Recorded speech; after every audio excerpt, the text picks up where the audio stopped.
Então, esse aqui foi o trabalho Indicações para o Desenho Urbano Conceitual, né, feito pela Macroplan dentro da etapa 2 da visão de futuro do Plano de Desenvolvimento Londrina 2040.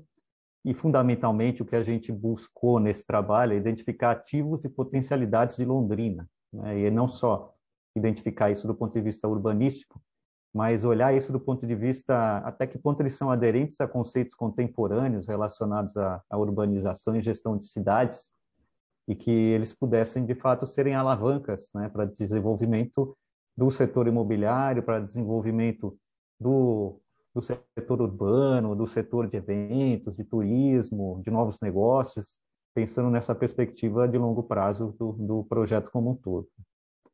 E, no fundo, isso aqui ele levanta algumas questões justamente para trazer essa discussão coletiva, né? Como o urbanismo pode contribuir para a Londrina dentro dessa perspectiva do que vem por aí, né? Do futuro e do desenvolvimento da cidade. A gente traduziu esse trabalho, ao final, em intervenções conceituais estruturantes. Nós chegamos a um conjunto de 4 intervenções, que depois a gente vai falar um pouco mais a respeito delas, mas que a gente entende que são frutos justamente desses ativos e potencialidades, né? Eles são inerentes à Londrina, eles não são genéricos, eles não são gerais, né? Eles pertencem à Londrina porque Londrina, de fato, tem é, valores que a diferenciam de outras cidades. Então, muitas coisas do ponto de vista urbano, hoje em dia a gente acaba reproduzindo em muitas cidades no mundo, né, nas cidades ocidentais, mas tem coisas que são particulares de cada cidade. E a gente explorou exatamente essas particularidades para mostrar onde Londrina pode se diferenciar, pode se tornar um case nacional, internacional, e a partir disso, não só fazer a divulgação da cidade, mas usar isso como ferramenta para atração de investimentos, que era, de fato, o nosso objetivo, né, nessa etapa do trabalho.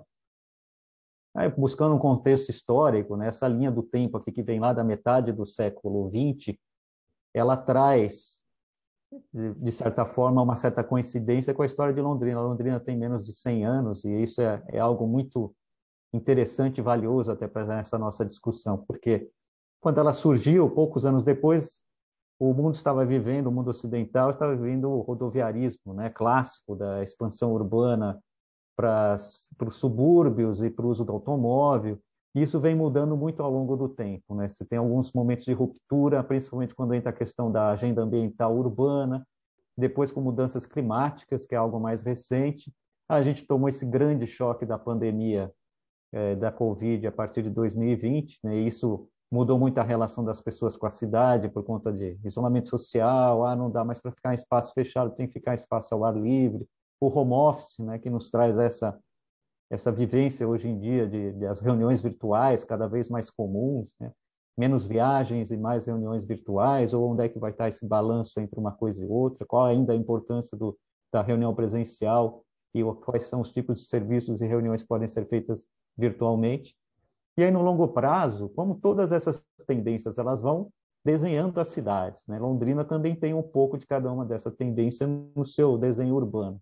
A gente pode buscar uma ou outra referência, mas, de fato, quando você enxerga um projeto viário que atravessa a cidade e que ele privilegia, por exemplo, a velocidade do trânsito, ele é um projeto que remete lá à metade do século XX, ao rodoviarismo. Quando você começa a olhar um projeto o plano diretor com suas diretrizes de adensamento urbano, ele está mais perto do que eram os pensamentos lá do início dos anos 90, e assim por diante. Então, no fundo, todas essas tendências, elas se enxergam dentro das cidades em geral e dentro de Londrina também. E aí, no fundo, a pergunta, né, inicial era isso. Bom, mas qual padrão urbano é desejável no longo prazo, né? Isso aqui é uma imagem justamente para exagerar essa ideia. Eu gosto de cidades compactas. Bom, mas você quer um padrão de Hong Kong? Eu gosto de cidades espalhadas. Bom, mas é esse padrão dessa construção que o Minha Casa Minha Vida espalhou pelo país? Uma cidade que equilibra trabalho, lazer, uma cidade que tem transporte coletivo. Bom, nós estamos falando de cidades como Zurique, na Suíça, que já foi eleita uma das melhores cidades para se viver. Bom, mas não é nenhuma coisa, nem outra, nem a terceira. De fato, o que a gente quer construir é Londrina. Londrina 2040 quais os hábitos da sociedade e as iniciativas do mercado imobiliário influenciarão o desenho urbano daqui até esse horizonte.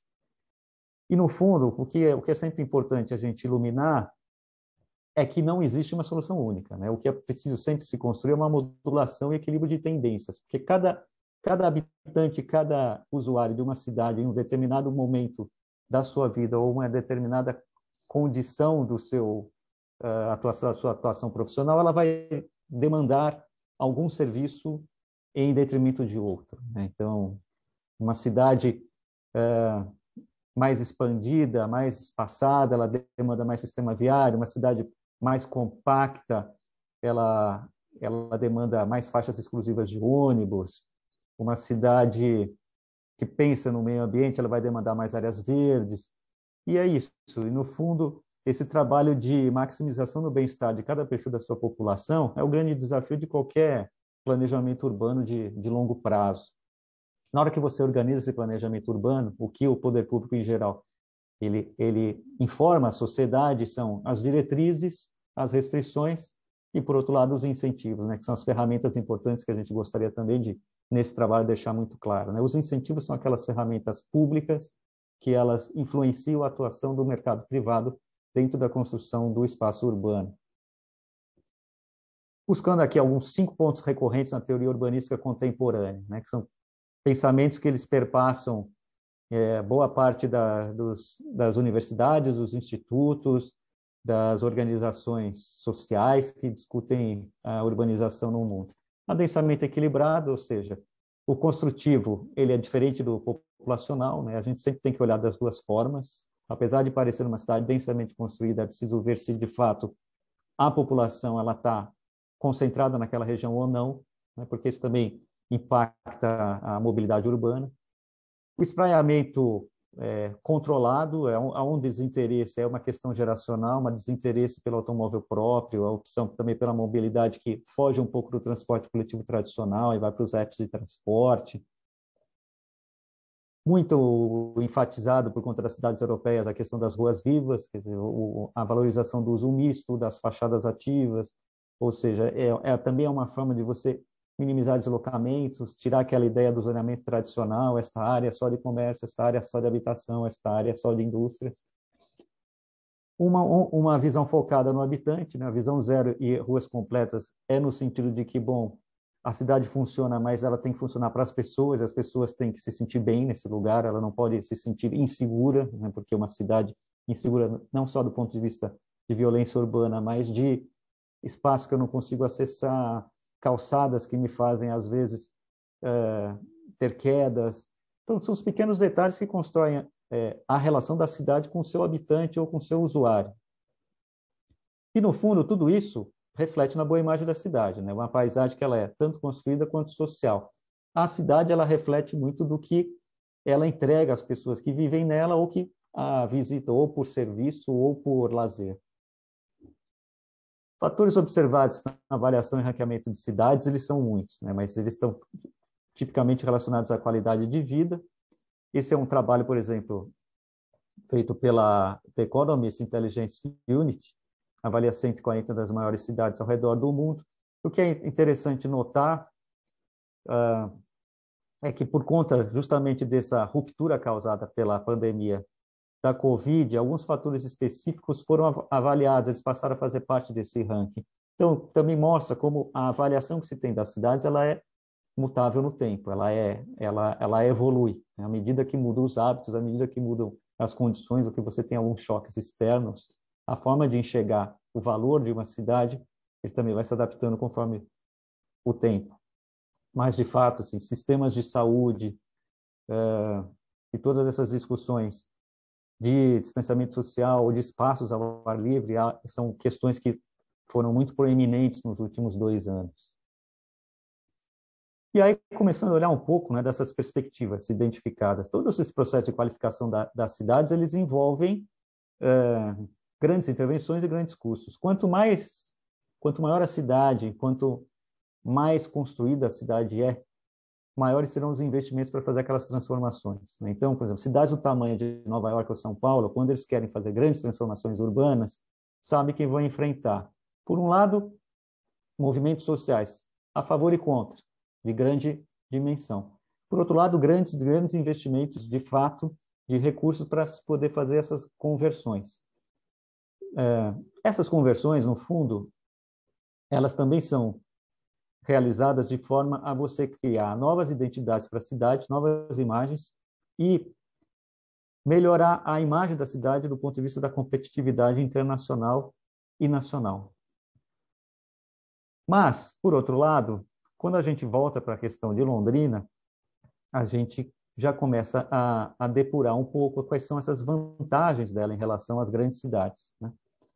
Então, por exemplo, olhando do ponto de vista do Estado do Paraná, o Estado do Paraná, como ele é enxergado no Brasil, notável pelas iniciativas e pelo pioneirismo do planejamento urbano, muito referenciado no Jaime Lerner, que acabou se transformando numa figura de reconhecimento internacional, que levou a cidade de Curitiba a uma premiação nos anos 90 pela ONU, e é uma imagem que ela permanece, né? Curitiba, até hoje, é uma cidade considerada referência, e ela é muito diferente do que ela foi ali nos anos 90, né?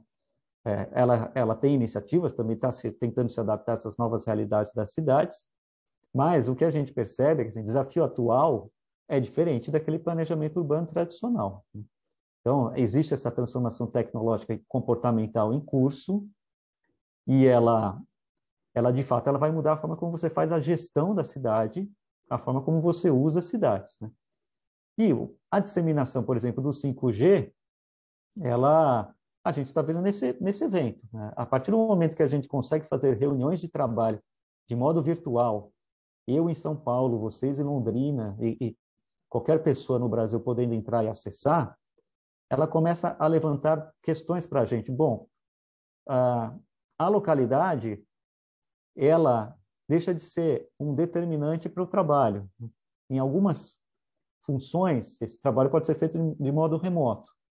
Se ela é feita de modo remoto, então a escolha de quem, né, vai morar na cidade, ela começa a contar do ponto de vista de amenidades urbanas, né? A pessoa vai escolher morar nas cidades que sejam mais agradáveis, que tenham um custo de vida adequado para ele, né?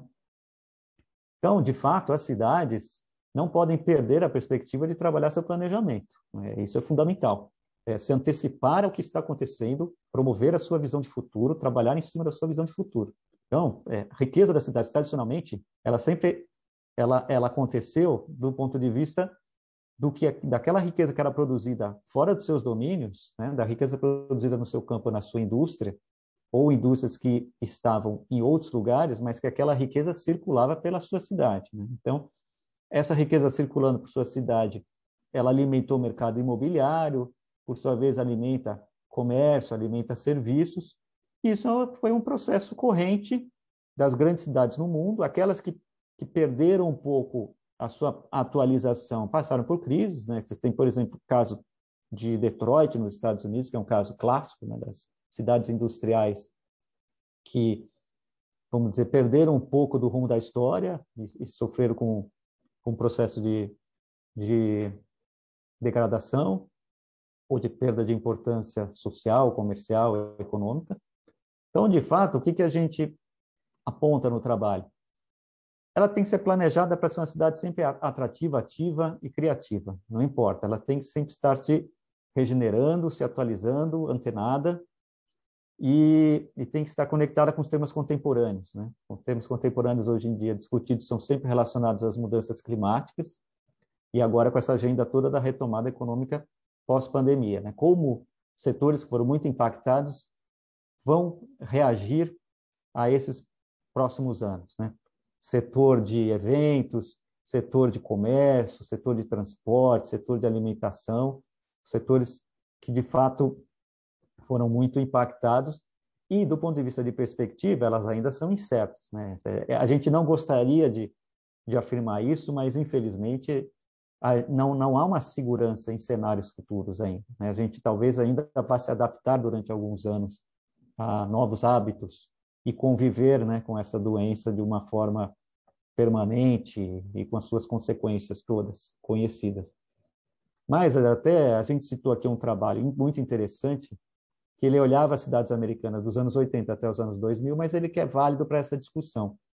Que, no fundo, O que a Diamond, lá da Stanford University, ela identificou é que, no passo de transformação das cidades industriais americanas, a decisão de localização ela foi muito impactada pelas que se chama de amenidades urbanas. Então, as pessoas que tinham mais poder aquisitivo ou uma formação, uma mão de obra mais qualificada, com uma formação melhor, maior, elas preferiam ter um custo de vida um pouco maior, desde que este custo de vida um pouco maior fosse compensado com amenidades urbanas, que são um bom comércio, um bom circuito cultural, um bom serviço de saúde. Então, que são coisas que a gente identifica, por exemplo, em Londrina, né? Então, começando a entrar na questão das potencialidades, dos ativos da cidade. Londrina já construiu, no curso da sua história de menos de 100 anos, uma rede, por exemplo, de saúde, de serviço de educação, de pesquisa agropecuária bastante consolidada e importante. Ela não precisa trabalhar isso, ela tem. Agora, do ponto de vista de desenho urbano, né, quais são as amenidades que se pode construir dentro de Londrina que façam com que, junto a esses outros ativos, você possa atrair os profissionais qualificados a residirem em Londrina, mesmo que eles estejam trabalhando remotamente para outras localidades.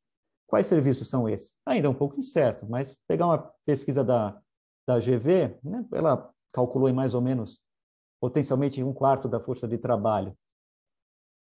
Setores identificados hoje em dia, que são funções administrativas, financeiras, tecnologias de informação, que de fato você pode, em tese, trabalhar remotamente uma parte do seu tempo. Então, é um tipo de perfil de profissional que pode ser atraído, mas que de fato ele vai demandar amenidades urbanas, vai demandar uma boa rede de 5G, vai demandar bons serviços de saúde, circuito cultural e comércio. Bom, Londrina é uma cidade média, né? Isso também é uma grande vantagem. As cidades médias no Brasil, os nossos estudos do IDGM, da Macroplan, que a gente faz recorrentemente avaliando a evolução nos últimos 10 anos, as cidades médias têm se destacado, elas evoluem mais do que as grandes cidades. Então, as cidades médias acabam liderando esse ranking. E Londrina, além de estar numa região metropolitana, está num polo regional que reúne outras regiões metropolitanas. Então, um mercado potencial mais ou menos 2,2 milhões de habitantes só no norte do Paraná. Eu diria que esse mercado é maior, assim, ele atravessa a fronteira, ele vai aqui para o setor oeste de São Paulo, ele tem influência sobre Ourinhos, sobre Assis, ele rivaliza um pouco com o Presidente Prudente. Então, ele tem uma rede maior do que só a rede urbana que é identificada pelo IBGE. Os serviços de saúde de Londrina, por exemplo, atraem muito habitantes que estão do lado de lá da fronteira, do Paraná com São Paulo, por conta de suas especialidades, por conta do seu desenvolvimento. E Londrina reservou para o futuro algumas áreas estratégicas, né? Por coincidências do destino, os fundos de vale, a sua extensa área rural, são potencialidades, estão aí, né? São estoques de oportunidades. Ao mesmo tempo que você tem esses estoques e tem todos aqueles ativos identificados do ponto de vista dos setores de serviço, de pesquisa, de saúde, também tem um lado coletivo, e essa reunião é um exemplo disso, que são essas iniciativas, não só públicas e privadas, de elaboração de estudos e projetos sobre o desenvolvimento de Londrina, seus rebatimentos no território. Então, isso também já está construído, também é um ativo importante, né? Fóruns de discussão como esse são ativos importantes porque justamente eles trazem referências novas para que os agentes econômicos possam se posicionar e investir na cidade. O trabalho, como o Rodrigo mencionou, a gente fez um apanhado de 4 planos recentes que impactam a cidade de Londrina. Observamos a convergência entre esses planos. Fizemos uma avaliação sempre do ponto de vista de diretrizes de longo prazo, ou seja, a gente não está olhando o trabalho que está sendo feito no limite do prazo do plano diretor, mas a gente está olhando além, né? Então, seria após o plano diretor e até o master plan.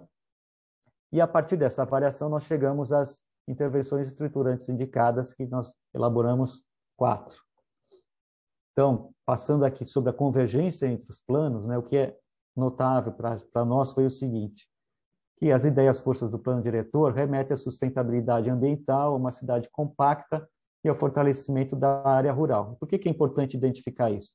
Porque a gente sabe que todo o processo formal de construção do plano diretor, ele envolve diversas audiências públicas, muitas consultas populares, então ele é realmente um estudo que ele tem uma validação social e coletiva. Isso é importante, a gente não pode nunca negar o que é uma visão que venha da sociedade como um todo.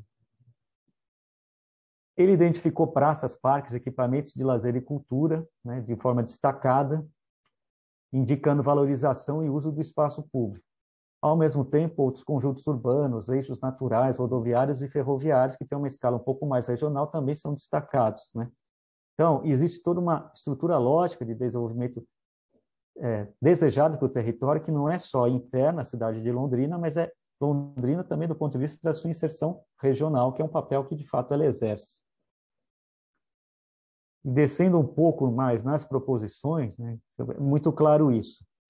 É uma visão de cidade compacta, né, que amplia o uso residencial de alta densidade na área de consolidação, na macrozona urbana de consolidação, e tem sempre essa visão regional que serviços em grandes eixos de circulação e ligação com os municípios vizinhos devem ser incentivados, né? Então, ao mesmo tempo que ela é compacta, ela entende essa relação que tem o Ibiporã e Cambé como uma relação metropolitana importante e organizada do ponto de vista dos eixos de circulação, ferroviária ou rodoviária.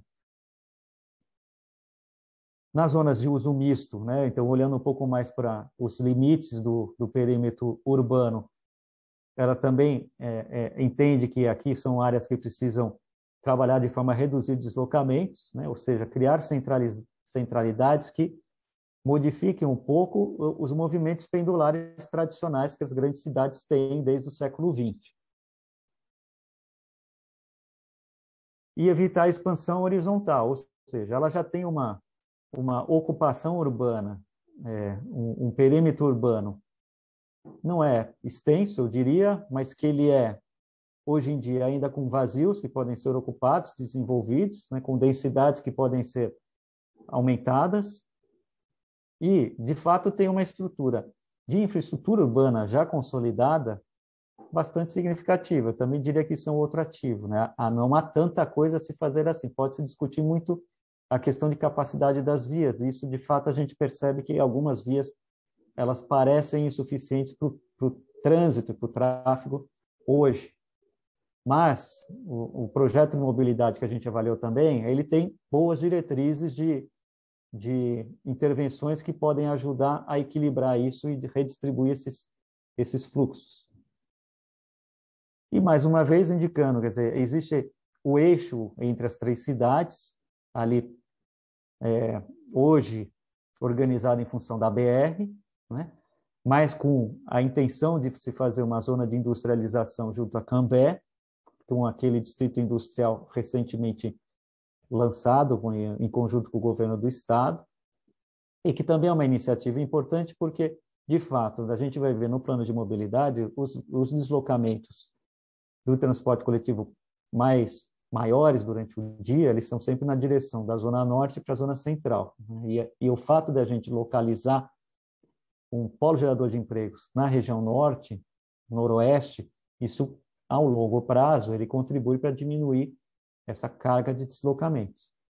Por outro lado, também a gente sempre ilumina que a duplicação da PR-445 em direção a Curitiba, ela pode ser um grande chamariz para a instalação de novas indústrias, ou da agroindústria, ou de plantas industriais que tenham processos produtivos modernos, que não demandem muita mão de obra ou que não demandem tanto impacto ambiental assim, também é uma região de bastante potencial, olhando do ponto de vista desse prazo de 2028 a 2040. E a grande zona rural, né, há de fato uma preocupação de fazer atração e fixação de moradores, ou seja, de não ter um processo de esvaziamento dessa zona rural, que essa zona rural possa ter um dinamismo que mantenha aquela população lá. Isso virou um dos nossos 4 intervenções estruturantes Vamos apresentar daqui a pouquinho para vocês. Então, como eu já comecei a mencionar, o Plano de Mobilidade Urbana Sustentável, né, ele busca fundamentalmente reequilibrar essa distribuição da participação dos modais de transporte, né, tirar um pouco do peso do transporte individual, tentar dar ênfase no transporte coletivo, nos modais não motorizados, e, de fato, enxergar isso de uma maneira harmônica com a cidade, né, não de uma maneira dissociada, mas não pensar só o sistema, os sistemas de transporte dissociados da realidade da cidade e do desenvolvimento urbano. O trabalho que a gente fez daqui para frente foi de olhar diretriz por diretriz e fazer a conexão, né? Onde o plano diretor tem diretrizes que são congruentes com o plano de mobilidade urbana sustentável, né? Isso está no trabalho, que depois vocês podem olhar com mais calma, mas a gente fez isso em relação a esses dois planos e depois também a gente foi fazer com os demais planos, né?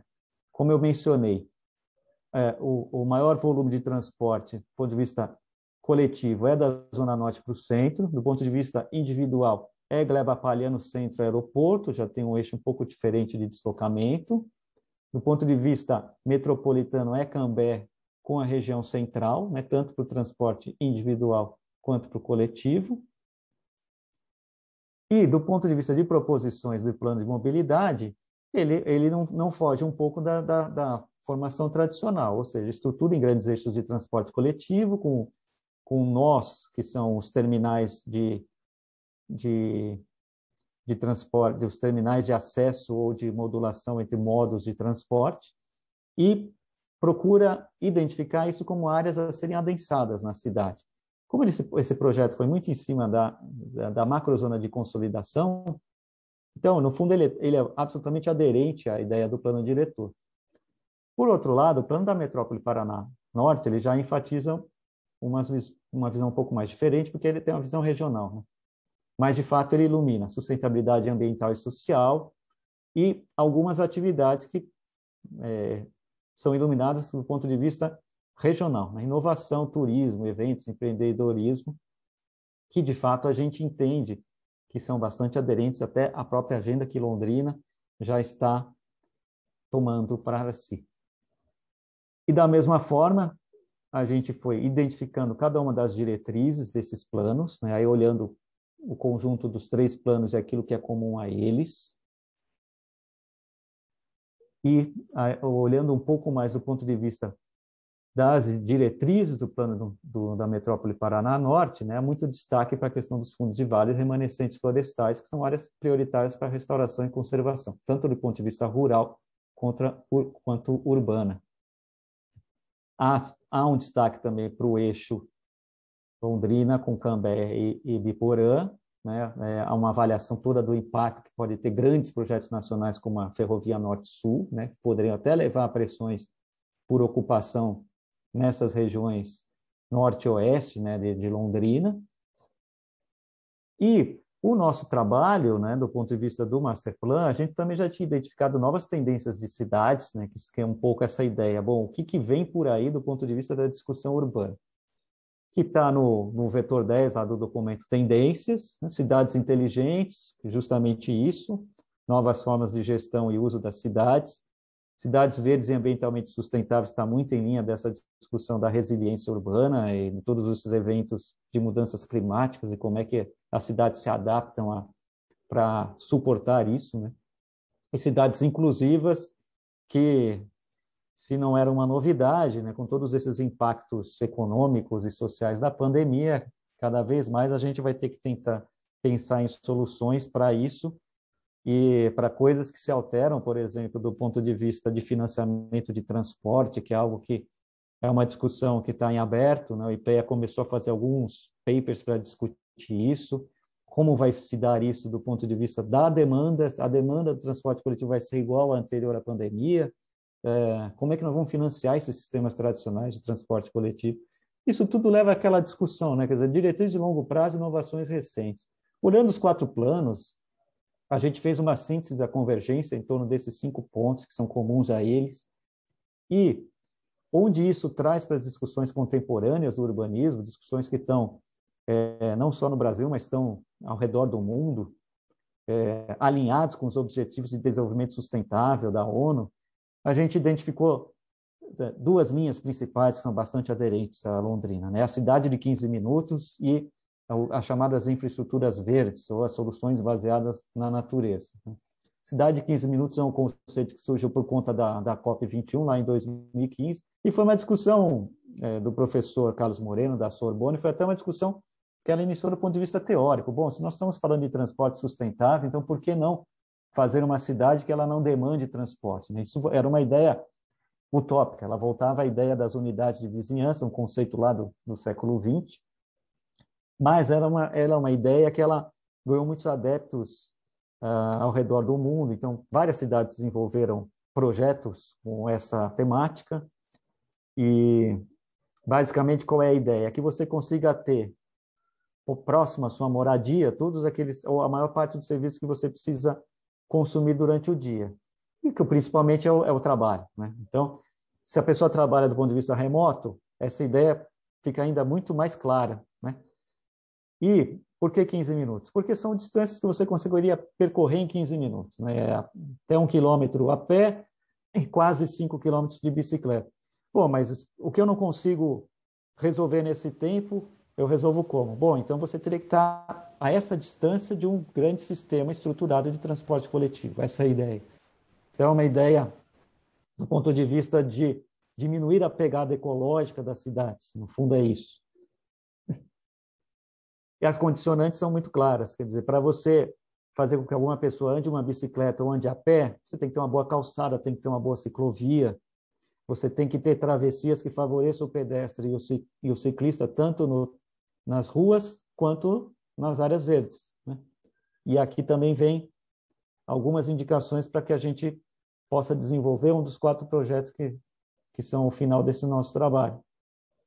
Soluções baseadas na natureza, ao contrário, está muito ligada à ideia da resiliência, né?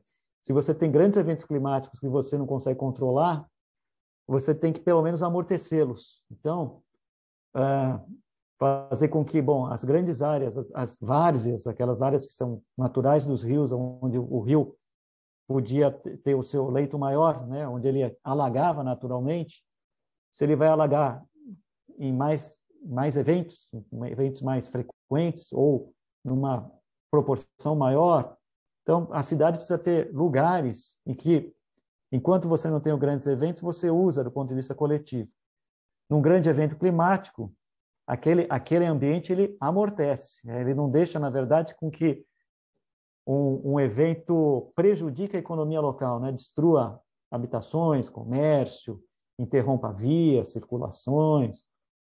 Então, ele é muito ligado à ideia de você olhar como você pode usar as várzeas, os fundos de vale, as margens dos rios que cruzam as cidades, com soluções que não precisam ser soluções caras, né?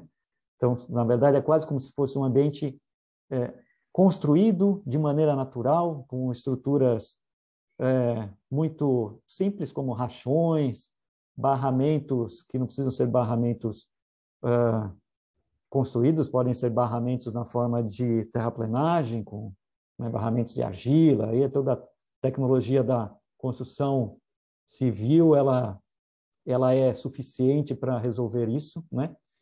Áreas arborizadas ou áreas com arbustos que possam diminuir a velocidade de circulação desses fluxos extremos de água. E são iniciativas que, por exemplo, a própria cidade de Londrina, junto com o ICLEI, ela já veio desenvolvendo alguns estudos, né? Tinha esse mapa ilustrado dos serviços ecossistêmicos, desenvolvido alguns anos atrás. A própria prefeitura, por meio do IPU, lançou um projeto no Lago Cabrinha e anunciou isso como uma solução baseada na natureza. Então, são temas que estão correndo o mundo, mas também já estão em Londrina, né? Não deixam de ser temas que perpassam todas as cidades importantes, né? As cidades médias e as cidades grandes, no Brasil e no mundo.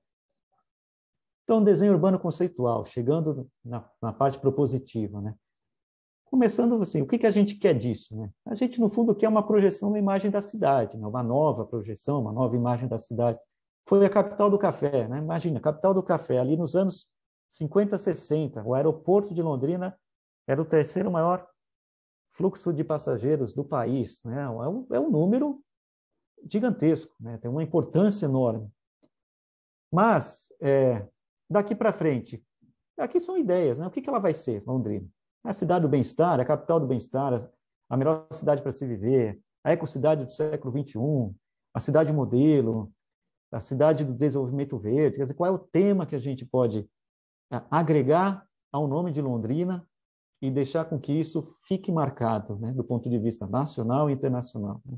Olha, empreendedor, você está vindo numa cidade que ela é identificada por essas qualidades, né? Ela é reconhecida no mundo dessa forma. Então, o que a gente propôs, né, resumidamente? 4 grandes projetos estruturantes: parques lineares, centralidades em eixos de mobilidade, corredor cultural centro, transição urbano-rural, aproveitando dos ativos e das potencialidades que Londrina já tem, né? Então, começando, parques lineares, os fundos de vale, que é um enorme ativo que a cidade preservou para si, eles precisam ser ocupados, né, do ponto de vista urbano, né? Ou seja, as pessoas têm que enxergar que aquilo é um lugar que elas podem usar com segurança, né? Não só de segurança de circular, mas de segurança de se sentir seguro, ou com segurança de sentir que, se eu precisar de algum serviço próximo, o serviço estará lá. Então, de certa forma, precisa ter um processo de urbanização que não é o sentido de pavimentar, mas é o sentido de dar um paisagismo que seja agradável, que seja atrativo, que as pessoas possam usar aquilo, né? E não só do ponto de vista de lazer. Isso aqui são áreas que você pode promover eventos nacionais, né? Você pode promover atividades do ponto de vista de circuito esportivo, de aventura.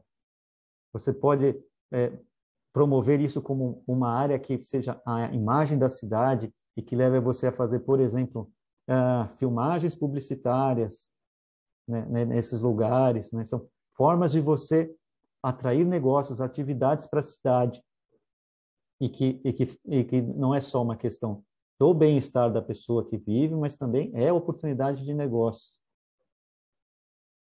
E a gente acha, né, do ponto de vista dos parques lineares, que é um projeto que já existe, existem os 5 parques lineares pelo projeto da cidade, mas ele deveria, de fato, começar por 2, né? O Igapó, em função dele já ter uma urbanização mais consolidada, e como rebatimento o Lindóia, na Zona Norte, que a gente vai explorar um pouco mais essa ideia daqui a pouquinho. E o que é importante identificar?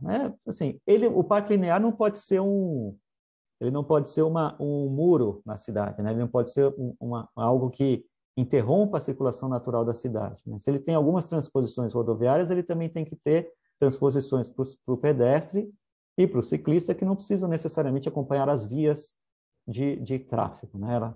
Elas podem estar dentro do parque, das áreas. Ao mesmo tempo, como são fundos de vale, ele pode fazer algumas pequenas estruturas de contenção dessas vazões de cheia, né? Ao mesmo tempo que é um elemento paisagístico, mas ele tem uma função enquanto infraestrutura verde, tem uma função de amortecer eventos extremos, é uma função de evitar que grandes fluxos de água possam, a jusante, causar prejuízos de ordem econômica mais importantes para a cidade. E no longo prazo, 5 parques lineares implantados e uma cidade compacta, ela dá uma potencialidade para Londrina que eu diria que é praticamente única, que é o quê? Você pode, nesta área compacta, no perímetro urbano, estar trabalhando ou morando a 1 quilômetro de uma área verde urbanizada. Isso é um ativo, é algo que você pode, de fato, reverenciar na cidade. Olha, é uma cidade que te dá uma condição rara, né, assim, nas cidades brasileiras. Você, de fato, mora numa boa condição. Uma condição que te permite viver bem em qualquer ponto desta área consolidada do tecido urbano. E intervenções de referência estão aqui só para ilustrar, mas é isso. As grandes cidades do mundo estão fazendo grandes intervenções para a recuperação de rios e córregos que às vezes estavam embaixo de avenidas, como em Seul, por exemplo, né? Então, é um investimento enorme né, do ponto de vista de incômodo na cidade, para você parar uma cidade como Seul e fazer uma grande intervenção, entulho, recurso de investimento. E Londrina tem um ativo lá, né? Ele está lá preservado, né? Assim, ele não precisa de grandes investimentos. É um trabalho que pode ser feito durante esse prazo, com um bom planejamento de investimento e sem necessariamente envolver grandes recursos, né? Então, como São Paulo começa a fazer com o Rio Pinheiros, é algo que assim, é impressionante imaginar que você vai construir um parque, por exemplo, linear ao lado, diria que acho que é o segundo rio mais poluído do Brasil. E as pessoas usam. Como a escala de uma grande cidade, ela acaba causando esse tipo de evento social, né? Quando você dá acesso a um equipamento novo, diferente, em um fim de semana, milhares de pessoas passam a usar, e recorrentemente. Então, aquilo se consolida, e aquilo começa a gerar outro tipo de comércio voltado ao domingo, de serviço voltado ao usuário que está usando aquele espaço, cria dinâmicas econômicas, né? Você, em São Paulo especificamente, estou falando aqui de casa, né? Mas você passa a vender bicicletas de R$ 3.000. Então, quantas bicicletas de R$ 3.000 você vende por conta de uma intervenção urbana que você fez, né? Que são uma bicicleta que custa o mesmo que um computador, um notebook. Então, isso começa a girar a economia, de fato, né? A gente percebe assim, uma explosão de restaurantes abertos aos domingos, uma explosão de pessoas que se oferecem para fazer manutenção de bicicleta. As empresas passam a observar isso como um campo de oportunidade para projeção de suas marcas, como Uber está fazendo isso em São Paulo, né? O Uber, que é um app de transporte individual, ele organiza ciclofaixas. Os empreendimentos que estão no entorno percebem a valorização imobiliária e passam a aportar recursos no setor público para a manutenção dessas áreas, né? Então, a ideia sempre é isso, de cada projeto estruturante, né, não ficar só na ideia, mas pensar que, assim, organizar o projeto do ponto de vista que metas mobilizadoras a gente pode vincular esse projeto e quais são as fontes alternativas que não fica dependente só do Tesouro Municipal, a gente possa trazer para viabilizar esse projeto no longo prazo, né? Então, sempre buscando isso.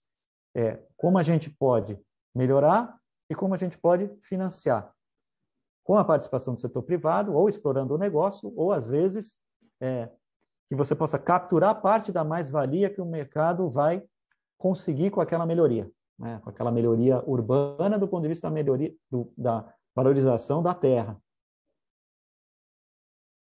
Corredor Cultural Centro. Londrina é capital cultural do norte do Paraná. Eu entendo dessa forma. Assim. Os pioneiros começaram por Londrina, né? Se você tem um eixo no norte do Paraná, que vai até Maringá, até um pouco mais à frente de Maringá, mas, de fato, a história, ela está em Londrina. Ela está com os pioneiros, isso é algo que é um ativo que precisa ser valorizado, né? Então, não é só uma questão urbana. É claro que o urbanismo ele entra do ponto de vista de marco referencial. A hora que você faz uma intervenção no quadrilátero central, do ponto de vista das vias, do calçamento, da iluminação, dos equipamentos públicos, e você cria ali uma sala de visita, né? Olha, eu estou indo para um lugar diferente na cidade, né? Ele é diferente do ponto de vista urbano, e por ser diferente do ponto de vista urbano, ele atraiu novos empreendimentos imobiliários, ele atraiu novos negócios, tanto no setor cultural quanto no setor de comércio, mas ele é além disso, né? A ideia é valorizar lugares e edifícios históricos da cidade, porque a cidade, de fato, tem essa prerrogativa de ser pioneira, né? Ela é a pioneira da ocupação do norte do Paraná.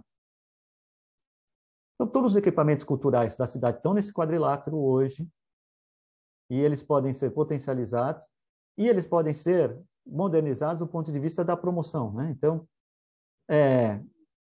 como Nova York, no caso do CityPass que a gente mencionou, mas assim, esses passaportes virtuais que você compra uma atividade e visita todos os equipamentos, ele, no mínimo, pode garantir que aquele turista a negócios que foi para a cidade discutir algo que, na verdade, pode ser relacionado ao campo, mas ele passa um dia a mais, né? Ele passa um dia a mais para conhecer o circuito cultural da cidade, para conhecer a história da cidade. Com esse dia a mais, ele pode participar de um evento, ele certamente vai usar da rede de restaurantes, ele pode, às vezes, passar por uma loja que tem algo que ele possa levar de lá, de Londrina. E ele, quando ele voltar para sua cidade de origem, vai falar, olha, eu visitei uma cidade que tem algo muito interessante. Não foi só uma viagem de negócios, mas é uma viagem também de turismo, de lazer, de turismo cultural. Não precisam ser grandes intervenções, né? Aqui, como referências, né? Nós pegamos, por exemplo, Niterói. Niterói fez uma intervenção brutal com o Oscar Niemeyer, criando um circuito cultural, um investimento do ponto de vista financeiro grande, dá retorno, né? Acho que mudou a forma como as pessoas de outras cidades enxergam Niterói. Niterói é o melhor lugar para se viver no Rio porque você tem a melhor paisagem, que é o Rio de Janeiro. E os equipamentos culturais, eles geram movimento. O Museu de Arte Contemporânea recebe 30 mil visitantes mês, né? Então, imagina, 30 mil pessoas que não passavam pela cidade passam a visitar a cidade por conta de um equipamento. Mas não precisam ser grandes intervenções. Então, o que a gente selecionou? Nova York tem o Tenenbaum Museum, que é uma reprodução dos apartamentos dos pioneiros da ilha de Manhattan, com seus hábitos, os seus mobiliários, né, com história oral de como eles viviam. Então, pequenas intervenções do ponto de vista de investimento, elas atraem também, né, valorizando aquilo que é próprio da cidade, que é a sua própria história, né, a história das suas famílias pioneiras, a história daqueles que vieram depois, né, os italianos, os japoneses e todas aquelas ondas migratórias que vieram depois. Ou às vezes, pequenos apelos do ponto de vista religioso, como Tiradentes faz isso muito bem, eu acho, também são atrativos culturais, né? Não é só do ponto de vista da liturgia, do ponto de vista também das imagens, mas você pode recuperar alguns imóveis históricos ou alguns imóveis que tenham referência à formação inicial da cidade, do ponto de vista da sua ocupação de topo de morro dos fundos de vale para captação de água. E além de mostrar a história dos pioneiros, você pode também fazer uma relação com o turismo religioso, que é algo que no Brasil é importante, que tem dimensão, e ele não deixa de ser um turismo cultural. Cito muito o caso de Tiradentes, é um caso que eu gosto, mas é o Museu de Santana, que existe lá em Tiradentes, ele é pequeno do ponto de vista de infraestrutura, mas muito bem cuidado, e é apoiado com recursos de uma concessionária rodoviária. Então, sempre é possível você fazer uma interligação entre os interesses públicos com o apoio de empresas privadas que geram benefícios econômicos para outros agentes privados que estão na cidade. E da mesma forma, né, eu acho que tudo é importante construir metas mobilizadoras e fontes alternativas de recursos. Isso sempre é importante a gente ter em mente. As ideias têm que ter visões de longo prazo do ponto de vista de metas, mas também tem que ter uma visão paralela de como elas se financiam, né? Inicialmente, para se colocar de pé, e depois no tempo, para se manter vivo. Aí, centralidades em eixos de mobilidade, muito em cima do que tem desses conceitos de você fazer adensamento urbano se aproveitando das infraestruturas de transporte, né, com fachada ativa, mas, de fato, a gente identifica ou gostaria de iluminar. Olha, é importante que isso ocorra na Zona Norte, né?